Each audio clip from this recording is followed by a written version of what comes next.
My name is Janie. I'm a junior. My student number is 8. The title of the speech is I Am the Son of a Terrorist.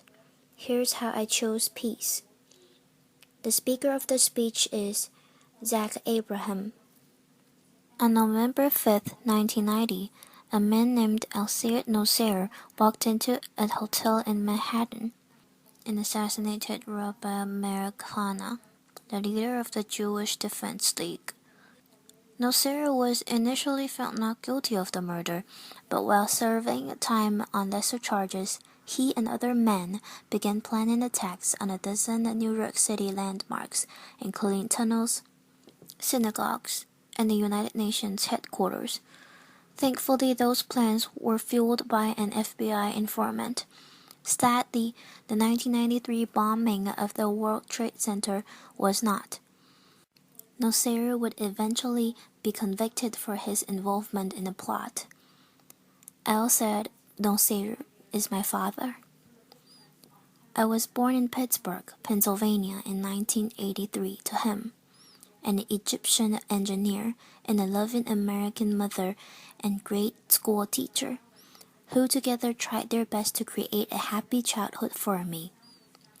It wasn't until I was 7 years old that our family dynamic started to change. My father exposed me to a side of Islam that few people, including the majority of Muslims, get to see.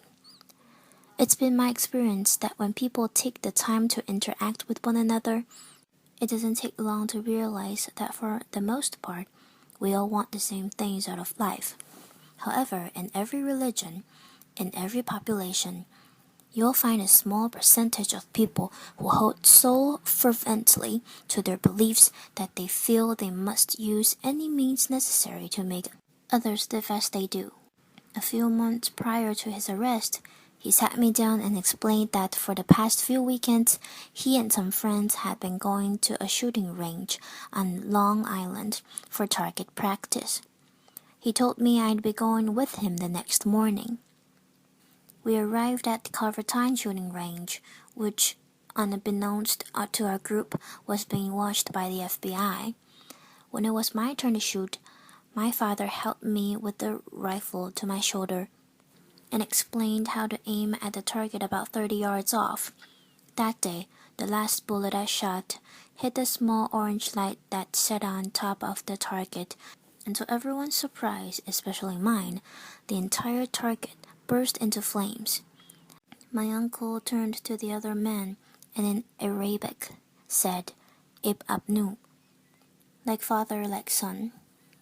They all seemed to get a really big laugh out of that comment, but it wasn't until a few years later that I fully understood what they thought was so funny.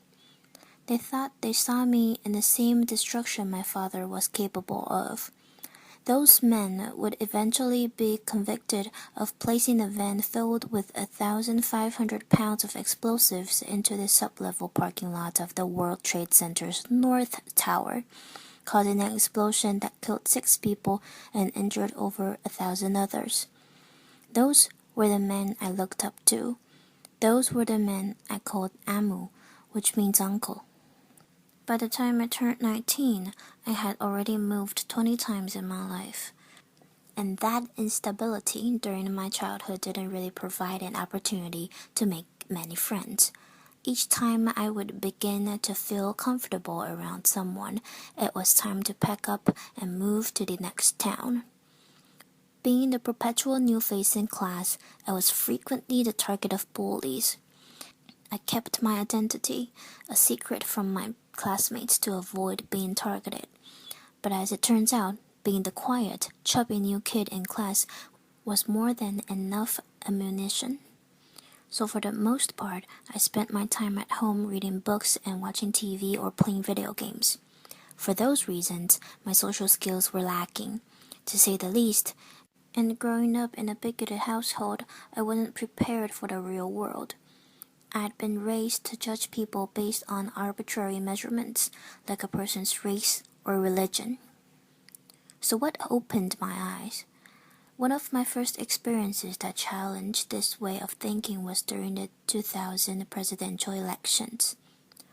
Through a college prep program, I was able to take part in a national youth convention in Philadelphia.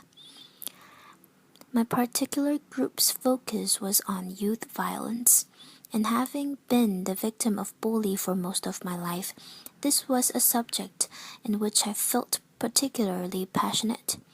The members of our group came from many different walks of life. One day toward the end of the convention, I found out that one of the kids I had befriended was Jewish. Now, it had taken several days for this detail to come to light, and I realized that there was no natural animosity between the two of us. I had never had a Jewish friend before, and frankly, I feel a sense of pride in having been able to overcome a barrier that for most of my life I had been led to believe was insurmountable. Another major turning point came when I found a summer job at Busch Gardens, an amusement park.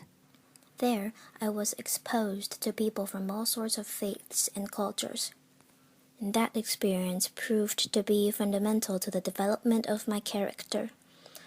Most of my life, I'd been taught that homosexuality was a sin, and by extension, that all gay people were a negative influence. As chance would have it, I have the opportunity to work with some of the gay performers at the show there, and soon found that many were the kindest, least judgmental people I had ever met. Being bullied as a kid created a sense of empathy in me toward the suffering of others, and it comes very unnaturally to me to treat people who are kind in any other way than how I would want it to be treated. Because of that feeling, I was able to contrast the stereotypes I'd been taught as a child with real-life experience and interaction. I don't know what it's like to be gay, but I'm well acquainted with being judged for something that's beyond my control. Then there was The Daily Show. On a nightly basis, Jon Stewart forced me to be intellectually honest with myself about my own bigotry and helped me realize that a person's race, religion, or sexual orientation had nothing to do with their quality of one's character. He was in many ways a father figure to me when I was in desperate need of one. Inspiration can often come from an unexpected place, and the fact that a Jewish comedian had done more to positively influence my worldview than my own extremist father is not lost on me. One day, I had a conversation with my mother about how my worldview was starting to change, and she said something to me that I will hold dear to my heart for as long as I live.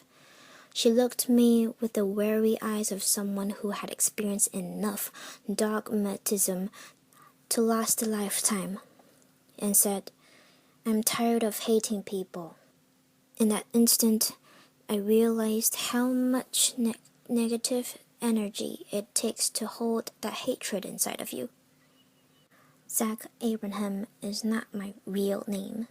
I changed it when my family decided to end our connection with my father and start a new life. So why would I out myself and potentially put myself in danger? Well, that's simple. I do it in the hopes that perhaps someone someday who is compelled to use violence may hear my story and realize that there is a better way. That although I had been subjected to this violent, intolerant ideology, that I did not become fanaticized. Instead, I chose to use my experience to fight back against terrorism, against the bigotry.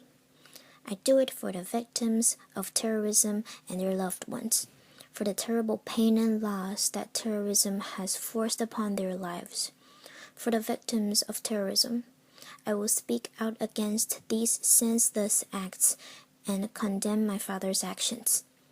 And with that simple fact, I stand here as proof that violence isn't inherent in one's religion or race, and the son does not have to follow the ways of his father. I am not my father. Thank you. Applause. Thank you, everybody. Applause. Thank you all. Applause. Thanks a lot. Applause. This is the end of the speech.